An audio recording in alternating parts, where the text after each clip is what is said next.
Hi hello ನಮಸ್ಕಾರ ಸ್ನೇಹಿತರೆ. Finally Lakshmi Vaishnav ನಡುವೆ ಇರ್ತಕ್ಕಂಥ ಆ ಒಂದು ಸತ್ಯದ ಪರದೆ ಸರಿಯತ್ತಾ? ಕಾವೇರಿ ಮತ್ತೆ ಡಾಕ್ಟರ್ ಭೇಟಿಯಾಗತ್ತಾ? ಕಾವೇರಿಗೆ ಸತ್ಯ ಗೊತ್ತಾಗ್ಬಿಡತ್ತಾ? ಇತ್ತ ಕಡೆ ಹೊಡೆದು ಬಡ್ದಾಕ್ಬಿಟ್ರಲ್ಲ ಲಕ್ಷ್ಮಿಗೆ. ಕಾವೇರಿಯವರು ಏನಾಯಿತು, ಏನು ಕತೆ, ಎಲ್ಲವನ್ನ ಕೂಡ ತಿಳ್ಕೋಬೇಕು ಅಂದರೆ ಈಗಲೇ ನಮ್ಮ ಈ ಚಾನಲ್ನ ಸಬ್ಸ್ಕ್ರೈಬ್ ಮಾಡಿ, ಹಾಗೆ ಈ ಒಂದು ವಿಡಿಯೋವನ್ನು ಪೂರ್ತಿಯಾಗಿ ನೋಡಿ. ಇಲ್ಲಿ ಕಾವೇರಿ ಅವರು ಮತ್ತೆ ಫೋಟೋ ನೋಡಿದ್ದ ತಡ ಬೆಚ್ಚು ಬೀಳ್ತಾರೆ. ಹೇಗಪ್ಪ ಇದು ಸಾಧ್ಯ? ನಾನೇ ಫೋಟೋ ತೊಗೊಂಡೋಗಿ ಅರ್ಧಿ ಬಿಸಾಡಿದ್ದೆ, ನನ್ನ ರೂಮಲ್ಲೇ ಇತ್ತು, ಆದರೆ ಹೀಗೆ ಹೇಗೆ ಬರೋಕ್ಕೆ ಸಾಧ್ಯ ಅಂತ. ಬಟ್ ಅದಕ್ಕೆ ಬಂದದ್ದಕ್ಕೆ ಕಾರಣ ಗಂಗಕ್ಕ ಕಾವೇರಿ ಅವರು ಫೋಟೋ ತೊಗೊಂಡು ಹೋಗಿ ಅರ್ಧ ಬಿಸಾಡಿದ್ದು, ಎಲ್ಲವನ್ನ ಕೂಡ ಫ್ರೇಮ್ನ ಇಟ್ಕೊಂಡಿದ್ದು ನೋಡಿದ್ದು. ಹಾಗಾಗಿ ಗಂಗಕ್ಕನೇ ಮತ್ತೆ ಗೋಡೆ ಮೇಲೆ ಕೀರ್ತಿ ಫೋಟೋ ಹಾಕಿದ್ದಾರೆ. ಆದರೆ ಕಾವೇರಿ ಅವ್ರಿಗೆ ಗೊತ್ತಿಲ್ಲ ಯಾರು ಹಾಕಿರೋದು ಇದು ಅಂತ ಮತ್ತೆ ಅದನ್ನು ಕೀಳೋಕೆ ಟ್ರೈ ಮಾಡ್ತಿದ್ದಾರೆ. ಮನೆಯಲ್ಲಿ ಗಣಪತಿ ಹಬ್ಬದ ಸಂಭ್ರಮ, ಈ ಕಡೆ ಸೈಕಿಯಾಟ್ರಿಸ್ಟ್ ಕೂಡ ಬಂದಿದ್ದಾರೆ. ಮನೆಯಲ್ಲಿ ಹಬ್ಬದ ಸಂಭ್ರಮದ ನಡುವೆ ಕಾವೇರಿಯ ಈ ಹುಚ್ಚಾಟಕ್ಕೆ ಬ್ರೇಕ್ ಹಾಕಬೇಕು ಅಂತ ಲಕ್ಷ್ಮಿ ಡಿಸೈಡ್ ಮಾಡೇ ಹಾಗಾಗಿ ಹಬ್ಬದ ದಿನದಂದು ಕೂಡ ಕಾವೇರಿಯನ್ನ ಬಿಡೋಕೆ ರೆಡಿ ಇಲ್ಲ ಲಕ್ಷ್ಮಿ. ಸತ್ಯದ ಹಿಂದೆ ಹೊರಟಿರ್ತಕ್ಕಂಥ ಲಕ್ಷ್ಮಿ ಕಾವೇರಿ ಬಂಡವಾಳನ ತಿಳ್ಕೊಳ್ಳೇಬೇಕು, ಬೈಲ್ ಮಾಡಲೇಬೇಕು ಅಂತ ಬೆಂಬೆಡ್ದಾಗೆ ಕಾಡ್ತಿದ್ದಾಳೆ. ಈ ಕಡೆ ಫೋಟೋ ತೆಗಿಬೇಕು ಅಂತ ಕಾವೇರಿ ಹೋಗ್ತಾ ಇದ್ದಾಗಲೂ ಕೂಡ ಲಕ್ಷ್ಮಿ ಬಂದಿದ್ದೆ, ಈ ಕಡೆ ಏನು ಮಾಡ್ತಿದ್ರ ಆತ ನೀವು ಅಂತ ಹೇಳಿ ಕಾಡ್ತಿದ್ದಾಳೆ. ಅಷ್ಟರಲ್ಲಿ ಎಲ್ಲರೂ ಕೂಡ ಬರ್ತಾರೆ. ಸೈಕಿಯಾಟ್ರಿಸ್ಟ್ ಸಮೇತ, ವೈಷ್ಣವ್ ಸಮೇತ ಇಡೀ ಮನೆ ಮಂದಿ ಅಲ್ಲಿ ಪ್ರೆಸೆಂಟ್ ಆಗಿದ್ದಾರೆ. ಈ ಕಡೆ ಲಕ್ಷ್ಮಿ ಮಾತ್ರ ನನಗೆ ಸತ್ಯ ಗೊತ್ತಾಗಬೇಕು ಅತ್ತೆ, ಯಾವುದೇ ಕಾರಣಕ್ಕೂ ಇವತ್ತು ನಿಮ್ಮನ್ನ ಸತ್ಯ ಹೇಳದೆ ಬಿಡುವುದಿಲ್ಲ, ನಂಗೆ ಸತ್ಯ ಹೇಳಿ, ನನ್ಗೆ ಏನು ಮಾಡಿದ್ರಿ ಅನ್ನೋದು ಎಲ್ರಿಗೂ ಗೊತ್ತಾಗಬೇಕು, ಏನು ಮಾಡಿದ್ರಿ ಸತ್ಯ ಒಪ್ಕೊಳ್ಳಿ ಅಂತ ಹೇಳ್ತಿದ್ರೆ ಏನು ಮಾತಾಡ್ತಿದ್ಯಾ, ನಾನು ಏನು ಹೇಳಲಿ, ಏನೂ ಕೂಡ ಇಲ್ಲ ಅಂತ ಕಾವೇರಿ ಹೇಳ್ತಿದ್ದಾರೆ. ಇಲ್ಲ ಆಂಟಿ, ಇವತ್ತಂತೂ ನಾನು ನಿಮ್ಮನ್ನ ಬಿಡುವುದಿಲ್ಲ, ಏನು ಯಾವಾಗಲೂ ಕೂಡ ಇದೇ ರೀತಿ ಮಾಡ್ತಾ ಇರ್ತೀರಾ, ನೀವು ಮಾಡಿದ್ರಲ್ವಾ, ಏನು ಮಾಡಿದ್ರಿ ನನಗೆ ಅನ್ನೋದನ್ನ ನೀವು ಒಪ್ಕೊಳ್ಳೇಬೇಕು, ಒಪ್ಕೊಳ್ಳೆ ತನಕ ನಾನು ಯಾವುದೇ ಕಾರಣಕ್ಕೂ ಕೂಡ ನಿಮ್ಮನ್ನ ಬಿಡುವುದಿಲ್ಲ ಅಂತ ಹೇಳಿ ಇಲ್ಲಿ ಲಕ್ಷ್ಮಿ ಕೀರ್ತಿಯಾಗಿ ಮಾತನಾಡ್ತಾ ಇದ್ರೆ, ಈ ಕಡೆ ವೈಷ್ಣವ್ ಬಿಡಿಸ್ಕೊಳ್ಳೋಕೆ ಮುಂದಾಗ್ತಿದ್ದಾರೆ. ಇವತ್ತು ಲಕ್ಷ್ಮಿ ಎಷ್ಟು ಕಾವೇರಿನ ಬಿಗಿಯಾಗಿ ಇಟ್ಕೊಂಡಿದ್ದಾಳೆ ಅಂದರೆ ಬಿಡಿಸೋದು ಕಷ್ಟ ಆಗ್ತದೆ. ಈ ಕಡೆ ಲಕ್ಷ್ಮಿನ ಒಂದಷ್ಟು ಜನ ಬಿಡಿಸೋ ಟ್ರೈ ಮಾಡ್ತಿದ್ರೆ, ಈ ಕಡೆ ವೈಷ್ಣವ್ನ ನೋಡಿದ್ದೆ ಸೈಕಿಯಾಟ್ರಿಸ್ಟ್ ಬಂದು ಸಾರಿ ವೈಷ್ಣವ್ ಅಂತ ಹೇಳಿ ವೈಷ್ಣವ್ನ ಹಾಗೆ ದಬ್ಬ ಬಿಡ್ತಾರೆ. ವೈಷ್ಣವ್ ಹೋಗಿ ನೀನು ಗೋಡೆಗೆ ಬೀಳಬೇಕು, ದಬ್ಬಿದ್ದನ್ನ ಬೀಳ್ತಿರುವುದನ್ನ ನೋಡಿದಂಥ ಲಕ್ಷ್ಮಿ ಹೋಗಿದ್ದೆ ತನ್ನ ಗಂಡನ್ನ ಬಚಾವ್ ಮಾಡಿಬಿಡ್ತಾಳೆ. ಏನಾಯ್ತು ವೈಷ್ಣವರೇ, ನೀವು ಆರಾಮಾಗಿದ್ದೀರಾ ಅಲ್ವಾ ಅಂತ ಕೇಳ್ತಿದ್ರೆ, ಇದೇನಿದು ಇಷ್ಟೊತ್ತು ಹೀಗಾಡ್ತಾ ಇದ್ರು, ಈಗ ಲಕ್ಷ್ಮಿ ಆರಾಮಾಗಿದ್ದಾರೆ ಅಂತ ವೈಷ್ಣವ್ ಲಕ್ಷ್ಮಿನೇ ನೋಡ್ತಿದ್ರೆ, ಈ ಕಡೆ ಡಾಕ್ಟರ್ ಬರ್ತಾರೆ. ಡಾಕ್ಟರ್ ಬಂದಿದ್ದೆ, ಏನು ಲಕ್ಷ್ಮಿ ಇದೆಲ್ಲ ನಾಟಕ, ಯಾಕೆ ನಾಟಕ ಮಾಡ್ತಾ ಇದೆಯಾ ನೀನು ಅಂತ ಕೇಳಿದ ತಕ್ಷಣ ಲಕ್ಷ್ಮಿಗೆ ಏನು ಮಾಡಬೇಕು ಅಂತ ಗೊತ್ತಾಗ್ತಿಲ್ಲ. ಈ ಕಡೆ ಮನೆಯವರು ಎಲ್ಲರೂ ಕೂಡ ಶಾಕ್ ಆಗಿದ್ದಾರೆ, ಏನು ಲಕ್ಷ್ಮಿ ನಾಟಕ ಮಾಡ್ತಿದ್ದಾಳ ಅಂತ. ಈ ಕಡೆ ಲಕ್ಷ್ಮಿ ನನಗೇನು ಗೊತ್ತಿಲ್ಲಪ್ಪ, ನಾನು ಯಾಕೆ ನಾಟಕ ಮಾಡಲಿ, ನಾನು ಏನು ಮಾಡಿದೆ, ನನಗೇನು ಗೊತ್ತೇ ಇಲ್ವಲ್ಲ ಅಂತ ಹೇಳ್ತಿದ್ರೆ, ನನ್ನ ಹತ್ರ ನಾಟಕ ಮಾಡಬೇಡ ಲಕ್ಷ್ಮಿ, ನೀನು ಬೇರೆಯವ್ರ ಹತ್ರ ನಾಟಕ ಮಾಡಬಹುದು, ಆದರೆ ನನ್ನ ಹತ್ರ ನಾಟಕ ಮಾಡಲಿಕ್ಕೆ ಸಾಧ್ಯ ಇಲ್ಲ. ಯಾಕಂದರೆ ನಾನು ಸೈಕಿಯಾಟ್ರಿಸ್ಟ್, ಒಬ್ಬರು ನಡವಳಿಕೆ ನೋಡೇ, ಒಬ್ಬರು ಮುಖ ನೋಡೇ ತಿಳ್ಕೊಬಲ್ಲೆ ಯಾರು ಏನು ಮಾಡ್ತಿದ್ದಾರೆ ಅಂತ. ವೈಷ್ಣವ್, ಲಕ್ಷ್ಮಿ, ನಾನು ನಿಮ್ಮಿಬ್ಬರ ಜೊತೆ ಕೂಡ ಮಾತನಾಡಬೇಕು ಬನ್ನಿ ಅಂತಾರೆ. ಈ ಕಡೆ ಲಕ್ಷ್ಮಿ ಬರ್ಲಿಕ್ಕೆ ಒಪ್ಕೋತಾ ಇಲ್ಲ ನಾನು ಬರುವುದಿಲ್ಲ, ವೈಷ್ಣವರಿಗೆ ಏನಿದಲ್ಲ ಅಂತ ಅವ್ರು ಕರೀತಿದಾರಲ್ವ ಮಹಾಲಕ್ಷ್ಮಿ, ಬನ್ನಿ ಅಂತ ಕರೀತಿದ್ರೆ, ಈ ಕಡೆ ಇಲ್ಲ ಅಂತಿದ್ರೆ, ಈ ಕಡೆ ಕಾವೇರಿ ಅವರು ಏನು ನಾಟಕ ಮಾಡ್ತಿದ್ಯಾ ನೀನು? ಹೌದು, ನೀನು ಇಷ್ಟು ದಿನ ಎಲ್ಲ ಮಾಡಿದ್ದು ನಾಟಕನೇ. ಡಾಕ್ಟರ್ ಕರೀತಿದಾರಲ್ವ, ಹೋಗು, ಅವ್ರ ನಾಟಕನೂ ಏನು ಅಂತ ಹೇಳ್ತಾರೆ, ಹೋಗು ಅಂತ ಹೇಳ್ತಿದ್ದಾರೆ. ದೇವ್ರೆ, ಏನಪ್ಪ ಇದು, ದಯವಿಟ್ಟು ಇದು ಒಮ್ಮೆ ನನ್ನನ್ನು ಬಚಾವ್ ಮಾಡು ದೇವ್ರೆ. ಇಲ್ಲ, ನಾನು ಮಾಡಿದ ಪ್ರಯತ್ನಕ್ಕೆಲ್ಲ ಕೂಡ ಎಳ್ಳು ನೀರು ಬಿಟ್ಟಾಗ ಆಗ್ಬಿಡುತ್ತೆ, ದಯವಿಟ್ಟು ಅಂತ ಕೇಳ್ಕೊತಿದ್ದಾರೆ. ಫೈನಲಿ ಡಾಕ್ಟರ್ ಜೊತೆ ವೈಷ್ಣವ್ ಮತ್ತು ಲಕ್ಷ್ಮಿ ಹೋಗ್ತಿದ್ದಾರೆ.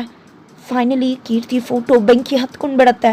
ಹೇಗಪ್ಪ ಇದು ಸಾಧ್ಯ ಅಂತ ಎಲ್ಲರೂ ಕೂಡ ಶಾಕ್ ಆಗಿದ್ದಾರೆ. ಮನೆಯವರೆಲ್ಲ ಬೆಂಕಿ ಎತ್ತಿದ್ದಾರೆ. ಈ ಕಡೆ ಹೋಗ್ತಿರೋ ವೈಷ್ಣವ್ ಹಾಗೆ ಲಕ್ಷ್ಮಿ ಡಾಕ್ಟರ್ ಕೂಡ ವಾಪಸ್ ಬರ್ತಾರೆ. ಡಾಕ್ಟರ್ಗೆ ಶಾಕ್ ಆಗ್ತದೆ. ಕೀರ್ತಿ ಫೋಟೋ ಬೆಂಕಿ ಹತ್ಕೊಂಡು ಉರಿತಾ ಇದೆ. ಹೇಗಿದೆಲ್ಲ ಸಾಧ್ಯ ಅಂತ ಅಂದ್ಕೊಂಡ್ರೆ, ಆಲ್ರೆಡಿ ಲಕ್ಷ್ಮಿ ಮತ್ತು ಗಂಗಕ್ಕಾಯಿ ಪ್ಲ್ಯಾನ್ ಮಾಡಿದ್ರು. ಲಕ್ಷ್ಮಿನ ಕರ್ಕೊಂಡು ಹೋಗಿದ್ದೆ, ಗಂಗಕ್ಕ ಈ ಪ್ಲಾನ್ ಬಗ್ಗೆ ಹೇಳಿದ್ರು. ಲಕ್ಷ್ಮಿ ಹೆದರ್ಕೊಂಡಿದ್ಲು ಹೆಚ್ಚು ಕಡಿಮೆ ಆದರೆ ಅಂತ. ಆದರೆ ಗಂಗಕ್ಕ ಮಾತ್ರ ಏನೂ ಆಗೋದಿಲ್ಲ, ನನ್ನ ಮಾತನ್ನು ನಂಬಿ. ಕೆಲವೊಮ್ಮೆ ನಾವಿಂಥ ಪ್ರಯತ್ನಕ್ಕೆ ರಿಸ್ಕ್ಗೆ ಕೈ ಹಾಕಬೇಕಾಗತ್ತೆ. ರಿಸ್ಕ್ಗೆ ಕೈ ಹಾಕಿಲ್ಲ ಅಂದರೆ ಖಂಡಿತ ಎಡವಟ್ಟಾಗ್ಬಿಡತ್ತೆ. ಯಾವಾಗಾದ್ರೂ ನಮ್ಮನ್ನು ಈ ರೀತಿ ಮಾಡೋದ್ರಿಂದ ಸೇಫಾಗಿ ಕಾಪಾಡುತ್ತೆ. ನೀವು ಏನು ಯೋಚನೆ ಮಾಡಬೇಡಿ, ಏನೂ ಅಂಥದ್ದು ಅನಾಹುತ ಆಗೋದಿಲ್ಲ ಅಂತ ಹೇಳಿದ್ದಾರೆ. ನಿಮ್ಮ ಮೇಲಿರೋ ನಂಬಿಕೆಯಿಂದ ನಾನು ಒಪ್ಕೋತಾ ಇದ್ದೀನಿ, ಏನೂ ಅನಾಹುತ ಆಗಕೂಡ್ದು ಅಂತ ಲಕ್ಷ್ಮಿ ಹೇಳಿದಾಗ, ನಿಮಗೆ ಸತ್ಯ ಹೊರಗಡೆ ಬರಬೇಕಲ್ವಾ ಅಂದಮೇಲೆ ಕಾವೇರಿ ಅಮ್ಮ ಹೆದರ್ಕೋಬೇಕು. ಬೆಂಕಿ ಹತ್ಕೋತಿದ್ದಾಗೆ ಹೇಗೆ ಹೆದರ್ಕೋತಾರೆ ಗೊತ್ತಾ? ನೀವೇನು ಯೋಚನೆ ಮಾಡಬೇಡಿ, ರಿಮೋಟ್ ನನ್ನ ಹತ್ರ ಇರುತ್ತೆ, ಯಾವಾಗ ಬೇಕೋ ಅವಾಗ ಹಚ್ಚಿಬಿಡ್ತೀನಿ ಅಂತ ಹೇಳಿರ್ತಾರೆ. ಹಾಗಾಗಿ ಲಕ್ಷ್ಮಿ ಒಪ್ಪಿಗೆ ತೊಗೊಂಡು ಫೋಟೋಗೆ ಬ್ಯಾಟ್ರಿನ ಫಿಕ್ಸ್ ಮಾಡಿ ಕರೆಂಟ್ನ ಫಿಕ್ಸ್ ಮಾಡಿದ್ದಾರೆ. ಆ ಫೋಟೋನೇ ತೆಗೆದು ಹಾಕಿರೋದು ಗಂಗಕ್ಕ ರಿಮೋಟ್ ಅವ್ರ ಕೈಲಿದೆ. ಈ ಒಂದು ಸಮಯ ಬರ್ತಿದ್ದಾಗೆ ಲಕ್ಷ್ಮಿ ಲಾಕ್ ಆಗ್ತಿದ್ದಾಳೆ ಅಂತ ಗೊತ್ತಾಗ್ತಿದ್ದಾಗೆ ರಿಮೋಟ್ನ ಆನ್ ಮಾಡಿದ್ರು. ಹಾಗಾಗಿ ಕೀರ್ತಿಯ ಫೋಟೋಗೆ ಬೆಂಕಿ ಹತ್ಕೊಂಡ್ಬಿಡ್ತು. ಇವಾಗಾದ್ರೂ ನಂಬ್ತೀರಾ ಡಾಕ್ಟ್ರೇ ಅದೇನೋ ನಮ್ಮ ಲಕ್ಷ್ಮಕ್ಕ ನಾಟಕ ಮಾಡ್ತಿದ್ದಾಳೆ ಹಾಗೆ ಹೀಗೆ ಅಂದ್ರಲ್ವಾ, ಇವಾಗೇನು ಹೇಳ್ತೀರಾ ನೀವು? ಫೋಟೋನ ಅಕ್ಕ ಬಂದು ಅಲ್ಲಿಂದ ಬಂದು ಇಲ್ಲಿ ಬೆಂಕಿ ಹಚ್ಬಿಟ್ರ ಅಂತ ಹೇಳ್ತಿದ್ರೆ ಈ ಕಡೆ ಹೆದರಿಸ್ಬೇಡಿ ಹೆದರಿರೋರ್ಗೆ ಅಂತ ಹೇಳಿದಾಗ ನೀವು ಸುಮ್ಮನಿರಿ, ಇಲ್ದೇ ಇರೋದನ್ನೆಲ್ಲ ಮಾತಾಡ್ತಿದ್ರ ನೀವು ಅಂತಿದ್ದಾರೆ. ಅಜ್ಜಿ ನೀವಾದರೂ ಹೇಳಿ ಅಂತಿದ್ದಾರೆ ಈ ಕಡೆ ಗಂಗಕ್ಕ ಕೂಡ. ಸುಪ್ರೀತ್ ಅವರು ಕೂಡ ಇದು ಏನೋ ಶಾರ್ಟ್ ಸರ್ಕ್ಯೂಟ್ ಆಗಿ ಆಗಿರ್ಬೋದಲ್ವಾ ಅಂದಾಗ ಏನು ಗೋಡೆಲೇನು ಕರೆಂಟ್ ಇದೆಯಾ ಅಂತ ಕೇಳ್ತಿದ್ದಾರೆ. ವೈಷ್ಣವ್ ಬೆಂಕಿನ ಬಂದು ನೀರಿಂದ ಆರಿಸ್ತಾರೆ. ಕಾವೇರಿ ಅವರಂತೂ ದಿಗ್ಭ್ರಾಂತಕ್ಕೆ ಒಳಗಾಗಿದ್ದಾರೆ, ಹೆದರಿ ಬೆಂಡಾಗಿದ್ದಾರೆ. ನಂತರ ಈ ಕಡೆ ಇದು ಸತ್ಯನೋ ಸುಳ್ಳು ಎಲ್ವನ ಕೂಡ ಲಕ್ಷ್ಮಿನೇ ಹೇಳಬೇಕು ಅಂತ ಕಾವೇರಿ ಹೇಳಿದ ತಕ್ಷಣ ಈ ಕಡೆ ಲಕ್ಷ್ಮಿ ಮತ್ತೆ ನಾಟಕನ ಶುರು ಮಾಡ್ಕೋತಾಳೆ. ಏನೋ ಆಂಟಿ ನಾನು ಹೇಳಬೇಕಾ? ನನ್ನ ಫೋಟೋಗೆ ಬೆಂಕಿ ಹಚ್ಚೋದಾಗಲೇ ಗೊತ್ತಾಗ್ಲಿಲ್ವಾ? ಇವತ್ತು ನನ್ನ ಫೋಟೋಗೆ ಬೆಂಕಿ ಹಚ್ಚುತ್ತೀನಿ, ನಾಳೆ ಇಡೀ ಮನೆಗೆ ಬೆಂಕಿ ಹಚ್ಚಿಬಿಡ್ತೀನಿ. ಇವತ್ತು ನೀವು ಏನು ಮಾಡಿದ್ರಿ ಏನು ಎಲ್ಲ ಸತ್ಯನೂ ಎಲ್ಲರ ಮುಂದೆ ಒಪ್ಕೊಳ್ಳೇಬೇಕು. ನನಗೆ ಏನು ಮಾಡಿದ್ರಿ ನೀವು ಅನ್ನೋ ಸತ್ಯನ ಒಪ್ಕೊಳ್ಳೋ ತನಕ ಯಾವುದೇ ಕಾರಣಕ್ಕೂ ಕೂಡ ನಾನು ನಿಮ್ಮನ್ನ ಸುಮ್ಮನೆ ಬಿಡೋದಿಲ್ಲ ಅಂತ ಹೇಳ್ತಿದ್ರೆ ಇವಳನ್ನ ಹೀಗೆ ನಿಲ್ಲಿಸ್ಬಿಟ್ರೆ ಖಂಡಿತ ಎಲ್ಲರ ಮುಂದೆ ನನ್ನ ಮುಖವಾಡ ಬಯಲು ಮಾಡಿಬಿಡ್ತಾಳೆ. ಇದನ್ನು ನಾನು ಹೇಗಾದರೂ ತಡೆದು ಈ ಲಕ್ಷ್ಮಿನ ಡೈವರ್ಟ್ ಮಾಡಬೇಕು ಅಂತ ಅಂದ್ಕೊಂಡಿದ್ದೆ. ಲಕ್ಷ್ಮಿಗೆ ಹೊಡೆದು ಬಿಸಾಕ್ತಾರೆ. ಕೆನ್ನೆಗೆ ರಪ್ ಅಂತ ಒಂದು ಕ್ಷಣ ಕೂಡ ಬಿಡುವು ಕೊಡದೆ ಲಕ್ಷ್ಮಿ ಮೇಲೆ ಅಟ್ಯಾಕ್ ಮಾಡಿಬಿಡ್ತಾರೆ ಕಾವೇರಿಯವರು. ಲಕ್ಷ್ಮಿನ ಹಿಗ್ಗಾಮುಗ್ಗ ಬಾರಿಸ್ತಾ ಇದ್ರೆ ಈ ಕಡೆ ಯಾರು ತಡೆದ್ರು ಕಾವೇರಿ ತಡಿತಾ ಇಲ್ಲ. ತಕ್ಷಣ ವೈಷ್ಣವೇ ಮಧ್ಯ ಬರ್ತಾನೆ. ವೈಷ್ಣವ್ ಕೆನ್ನೆಗೆ ಬೀಳುತ್ತೆ. ತನ್ನ ಮಗನಿಗೆ ಹೊಡೆದ ತಕ್ಷಣ ಈ ಕಡೆ ಕಾವೇರಿಯವರು ಪುಟ ಏನಾಯ್ತು ಅಂತಿದ್ದಾಗ ನೀನು ಸುಮ್ಮನಿರು, ನೀನು ಮಾಡಿರೋದೇ ಸಾಕು, ಬೇಕಾದಷ್ಟಿದೆ, ಇನ್ನೇನು ಕೂಡ ಮಾಡಬೇಡ ಅಂತ ಹೇಳ್ತಾರೆ. ತಕ್ಷಣ ಹೇಟನ್ನು ಸಹಿಸ್ಕೊಳ್ಳೋಕ್ಕಾಗದಿರೋ ಲಕ್ಷ್ಮಿ ಪ್ರಜ್ಞೆ ತಪ್ಪಿಬಿಡ್ತಾಳೆ. ತಾನೇ ಹೆಂಡತಿನ ಕರ್ಕೊಂಡು ಹೋಗಿ ಮಲಗಿಸಿ ಕಣ್ಣೀರು ಹಾಕ್ತಿದ್ದಾರೆ. ಲಕ್ಷ್ಮಿಗೆ ಎಚ್ಚರ ಆಗತ್ತೆ. ನನ್ನಿಂದನೇ ಇಷ್ಟೆಲ್ಲ ಮದುವೆ ಆಗಿ ನೀವು ಚೆನ್ನಾಗಿರ್ಬೇಕಿತ್ತು, ಆದರೆ ನಾನು ಪ್ರೀತಿನ ಕಳ್ಕೊಂಡಿದ್ದೆ, ನೀವು ನನ್ನ ಲೈಫಿಗೆ ಬಂದ್ರಿ. ಆದರೆ ಆಗಲೂ ನನ್ನ ಪ್ರೀತಿ ಕಾಡ್ತಾ ಇತ್ತು, ಈಗಲೂ ನನ್ನ ಪ್ರೀತಿ ಕಾಡ್ತದೆ.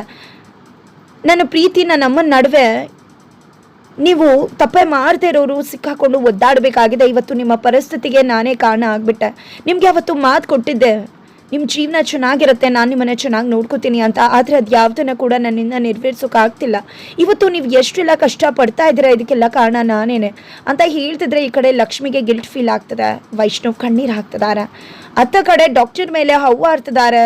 ಅಜ್ಜಿ ಏನಮ್ಮ ಗೆಸ್ಟ್ ಆಗಿ ಬಂದೆ ಗೆಸ್ಟ್ ಆಗಿ ಹೋಗಬೇಕು, ಅದನ್ನ ಬಿಟ್ಟು ಏನೆಲ್ಲ ಈ ಮಾತು? ನೋಡು ಸುಪ್ರೀತಾ, ನಾವು ದೇವರು ಏನೋ ಪೂಜೆ ನಾವು ಮಾಡ್ಕೊಂಡು ಇದನ್ನು ಬಗೆಹರಿಸ್ಕೋತೀವಿ, ಸುಮ್ಮನೆ ಇಲ್ಲಿಂದ ಹೊರಡಿ ಅಂತಿದ್ರೆ ಏನಜ್ಜಿ ಗೆಸ್ಟ್ಗೆಲ್ಲ ಈ ರೀತಿ ಹೇಳ್ತಿದ್ರಲ್ಲ ಅಂತ ಹೇಳ್ತಿದ್ರೆ ಇನ್ನೇನು ಮಾಡೋದು? ಬಂದ್ವಾ ಹೋದ್ವಾ ಅಂತ ಇರಬೇಕು. ಈ ರೀತಿ ಎಲ್ಲ ತಲೆ ಕೆಡಿಸಿದ್ರೆ ಇನ್ನೇನು ಮಾಡೋಕ್ಕಾಗತ್ತೆ ಅಂತ ಹೇಳ್ತಿದ್ರೆ ಈ ಕಡೆ ನಾನು ಹೇಳ್ತಿರೋದು ನಿಜಾನೇ ಅಂತ ಡಾಕ್ಟರ್ ಹೇಳ್ತಿದ್ರೆ ಇಲ್ಲ, ಮೊದಲು ಇಲ್ಲಿಂದ ಹೋಗ್ತಾರಿ ಅಂತ ಹೇಳ್ತಾರೆ. ಸೈಕಿಯಾಟ್ರಿಸ್ಟ್ ಕೂಡ ಹೋಗೋಕೆ ನೋಡ್ತಾರೆ. ಈ ಕಡೆ ಕಾವೇರಿ ಅವ್ರಿಗೆ ಇವಳಿಗೇನೂ ಆಗಿಲ್ಲ, ಅವಳು ನಾಟಕ ಮಾಡ್ತಿದ್ದಾಳೆ ಅಂತ ಹೇಳಿದ ಮಾತು ನೆನಪಾಗುತ್ತೆ. ಮನೆಯವರೆಲ್ಲ ಇಲ್ಲಿದ್ರೆ ಡಾಕ್ಟರ್ ಹೋಗ್ತಿದ್ದಾಗೆ ಹೋಗಿ ಕಾವೇರಿ ಅವರು ಡಾಕ್ಟರ್ನ ಭೇಟಿ ಮಾಡಲಿಕ್ಕೆ ಹೋಗಿದ್ದಾರೆ. ಈ ಕಡೆ ಡಾಕ್ಟರ್ನ ಭೇಟಿ ಮಾಡಿದೆ. ಏನು ಹೇಳಿದ್ರಿ, ನೀವು ಹೇಳಿದ್ದು ನಿಜಾನ ಅಂದಾಗ ಹೌದು ನಾನು ಹೇಳಿದ್ದು ನಿಜ, ಲಕ್ಷ್ಮಿಗೆ ಏನೂ ಆಗಿಲ್ಲ, ಅವಳು ನಾಟಕ ಮಾಡ್ತಿದ್ದಾಳೆ. ಆ ರೀತಿ ಇದ್ದಿದ್ರೆ ತನ್ನ ಗಂಡಂಗೆ ಏಟಾಗ್ತದೆ ಅಂತ ಗೊತ್ತಾಗ್ತಿದ್ದಾಗೆ ಅವಳು ಯಾಕೆ ಲಕ್ಷ್ಮಿಯಾಗಿ ಬದಲಾಗ್ಬಿಟ್ಲು? ಅಷ್ಟು ಬೇಗ ಲಕ್ಷ್ಮಿಯಾಗಿ ಬದಲಾಕೋಕೆ ಹೇಗೆ ಸಾಧ್ಯ? ನಾನು ಸೈಕಿಯಾಟ್ರಿಸ್ಟ್, ಮನ್ಸುಗಳನ್ನ ಓದಬಲ್ಲೆ, ಮೈಂಡ್ಗಳನ್ನ ಸ್ಟಡಿ ಮಾಡಬಲ್ಲೆ ಅಂತ ಹೇಳ್ತಿದ್ದಾರೆ. ಈ ಕಡೆ ಕಾವೇರಿ ಅವ್ರಿಗೆ ಗೊತ್ತಾಗ್ಬಿಟ್ಟಿದೆ ಇಲ್ಲಿ ಲಕ್ಷ್ಮಿ ನಾಟಕ ಮಾಡ್ತಿದ್ದಾಳೆ ಅಂತ. ಆ ಕಡೆ ವೈಷ್ಣವ್ ಕಣ್ಣೀರನ್ನು ನೋಡೋಕ್ಕಾಗ್ದಿರೋ ಲಕ್ಷ್ಮಿ ಇಲ್ಲ, ನಾನು ಸತ್ಯ ಹೇಳ್ಬಿಡ್ಬೇಕು, ಇವ್ರ ಕಣ್ಣೀರನ್ನು ನೋಡೋಕ್ಕಾಗ್ತಿಲ್ಲ, ನನಗೇನೂ ಆಗಿಲ್ಲ, ನಾನು ಆರಾಮಾಗೇ ಇದ್ದೀನಿ, ಇವರು ತುಂಬಾ ನೊಂದ್ಕೊತಿದ್ದಾರೆ, ಇವರ ನೋವಿಗೆ ನಾನು ಕಾರಣ ಆಗ್ತಾ ಇದ್ದೀನಿ, ಇಲ್ಲ ಸತ್ಯ ಹೇಳ್ಬಿಡ್ತೀನಿ ಅಂತ ಡಿಸೈಡ್ ಮಾಡ್ಕೊತಿದ್ದಾಳೆ. ಹಾಗಿದ್ರೆ ವೈಷ್ಣವ್ ಮುಂದೆ ಸತ್ಯ ಹೇಳ್ತಾಳೆ ಲಕ್ಷ್ಮಿ. ಆ ಕಡೆ ಕಾವೇರಿಗೆ ಸತ್ಯ ಗೊತ್ತಾಗ್ತದೆ, ವೈಷ್ಣವ್ಗೂ ಈ ಕಡೆ ಸತ್ಯ ಗೊತ್ತಾಗತ್ತಾ? ಈ ಕಡೆ ವೈಷ್ಣವ್ ಸಹಾಯ ಕೇಳ್ತಾಳೆ ಲಕ್ಷ್ಮಿ. ಕೀರ್ತಿ ಸಾವಿಗೆ ನ್ಯಾಯ ಸಿಗಬೇಕು ಅಂದರೆ ಖಂಡಿತವಾಗ್ಲೂ ತನಗೆ ಸಪೋರ್ಟ್ ಸಿಗಲೇಬೇಕು ಅಂತ ಈ ಒಂದು ದೆವ್ವದ ನಾಟಕದಲ್ಲಿ ವೈಷ್ಣವ್ ಕೂಡ ಲಕ್ಷ್ಮಿಗೆ ಪಾಲ್ದಾರರಾಗ್ತಾರ. ಈ ಕಡೆ ಸಹಾಯ ಮಾಡ್ತಾರ. ಲಕ್ಷ್ಮಿಯ ದೆವ್ವದ ಹೊಸ ನಾಟಕಕ್ಕೆ ಹೊಸ ಅತಿಥಿಯ ಸಪೋರ್ಟ್ ಅಂತ ಹೇಳ್ಬಹುದು. ಹೊಸ ವ್ಯಕ್ತಿ, ವಿಶೇಷ ವ್ಯಕ್ತಿ ಸಪೋರ್ಟ್ ಮಾಡ್ತಿದ್ದಾರೆ ಅಂತ ಕೂಡ ಹೇಳ್ಬೋದು. ಮುಂದಿನ ದಿನಗಳಲ್ಲಿ ಕಾವೇರಿಯವರು ಲಕ್ಷ್ಮಿ ನಾಟಕ ಮಾಡ್ತಿದ್ದಾಳೆ ಅನ್ನೋದನ್ನು ಪ್ರೂವ್ ಮಾಡಿದ್ರೆ ವೈಷ್ಣವೇ ಲಕ್ಷ್ಮಿ ಸಪೋರ್ಟ್ಗೆ ನಿಂತರೂ ಆಶ್ಚರ್ಯ ಇಲ್ಲ. ಬಿಕಾಸ್ ಇವತ್ತು ಸತ್ಯ ಹೇಳ್ತಾರೋ ಹೇಳಲ್ವೋ ಅನ್ನೋದನ್ನು ಕೂಡ ತೋರಿಸ್ತಾರೋ ಇಲ್ವೋ ಗೊತ್ತಿಲ್ಲ. ಒಂದು ಪಕ್ಷ ಸತ್ಯ ಹೇಳೋ ಚಾನ್ಸಸ್ ಕೂಡ ಇದೆ. ಲಕ್ಷ್ಮಿ ವೈಷ್ಣವ್ಗೆ ಸಪೋರ್ಟ್ ತಗೋಬಹುದು ಅನ್ನಿಸ್ತದೆ. ಹಾಗಿದ್ರೆ ಮುಂದೇನಾಗತ್ತೆ? ಈ ಕಡೆ ಬೆಟ್ಟದ ಮಹಾದೇವಯ್ಯ ಎಂಟ್ರಿ ಕೊಡ್ತಿದ್ದಾರೆ ಮನೆಗೆ, ಕಾವೇರಿಗೆ ಇನ್ನೆಲ್ಲವಾಗಿ ಕಾಡ್ತದೆ. ಹಾಗಿದ್ರೆ ಏನಾಗತ್ತೆ ತಿಳ್ಕೊಬೇಕು ಅಂದರೆ ಮುಂದಿನ ವಿಡಿಯೋಗೋಸ್ಕರ ವೇಟ್ ಮಾಡೋದನ್ನು ಮರಿಬೇಡಿ.